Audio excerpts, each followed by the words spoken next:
Bonjour, je suis Madame Vogel, enseignante au lycée agricole de Val d'Oie en technique horticole depuis une trentaine d'années concernant donc la formation pratique en horticulture. Qu'est-ce qu'un horticulteur? En quoi consiste le métier, Madame Vogel? Alors le métier il est multiple parce qu'un horticulteur c'est déjà un producteur, c'est quelqu'un qui fabrique un produit à différents niveaux. Soit il va le mettre au point, c'est-à-dire qu'on a l'obtention, la mise au point de nouvelles variétés qui peuvent aller jusqu'à 5 à 10 ans.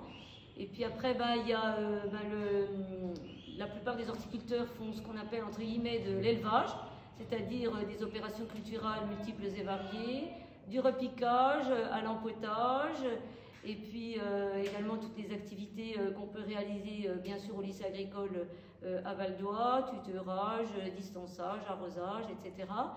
Et puis jusqu'à la commercialisation et tout ça sur des produits ornementaux, tels que par exemple des plantes en pot qu'on va mettre à l'extérieur ou à l'intérieur, dans les massifs également, de la pépinière et pourquoi pas également des légumes, soit en jeunes plants, soit en légumes finis. Quelles sont les aptitudes qui sont nécessaires pour exercer le métier d'horticulteur? Alors il y a plusieurs aptitudes. Déjà c'est un métier de passion parce qu'il ne faut pas compter ses heures, ça c'est déjà quelque chose de très important. C'est un métier où on travaille avec le vivant, donc c'est sans arrêt, pas nuit et jour tout le temps, mais on peut être appelé à venir la nuit pour surveiller les chauffages, la journée pour surveiller les arrosages, les coups de vent, la grêle, etc. Et puis, mis à part la passion, c'est un métier où on a toujours une remise en question parce que même qu'on fait toujours les mêmes plantes, enfin c'est pas tout à fait les mêmes plantes, il faut se remettre en question d'une année sur l'autre. C'est ça qui est très intéressant. On choisit des nouvelles variétés, c'est toujours un challenge. Il y a des choses qui marchent bien une année, d'autres moins bien l'autre année. Et puis enfin, c'est également un métier de contact où on peut transmettre notre savoir, notre façon d'être, nos envies, quoi. Qu'est-ce qu'on apprend pendant la formation de CAP en horticulture? Beaucoup de choses.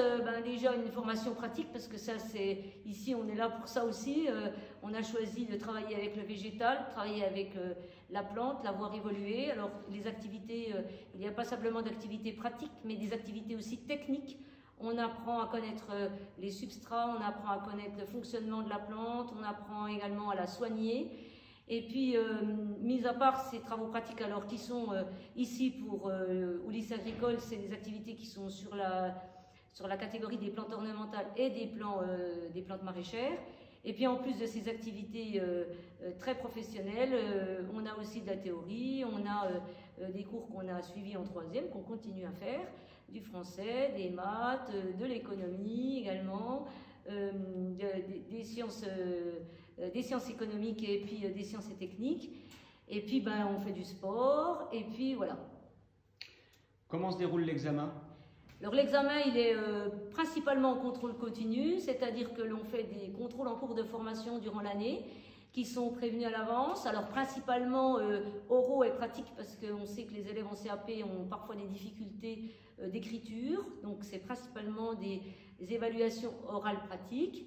Et puis enfin, au bout des 2 ans, au mois de juin, nous avons un rapport de stage qui fera en fait le point sur tous les stages que l'on a fait durant cette formation. Au niveau de l'insertion professionnelle, quels sont les métiers qu'on peut exercer après un CAP? Alors le CAP peut donner droit à aller travailler directement. Souvent les élèves qui ont des niveaux corrects peuvent aussi poursuivre des études, soit dans la même filière en horticulture pour faire un bac pro, soit en apprentissage ou en formation initiale, en choisissant peut-être un autre pôle. Si on a pris ornemental, on peut prendre peut-être maraîchage et ça nous donne une double compétence à ce niveau-là.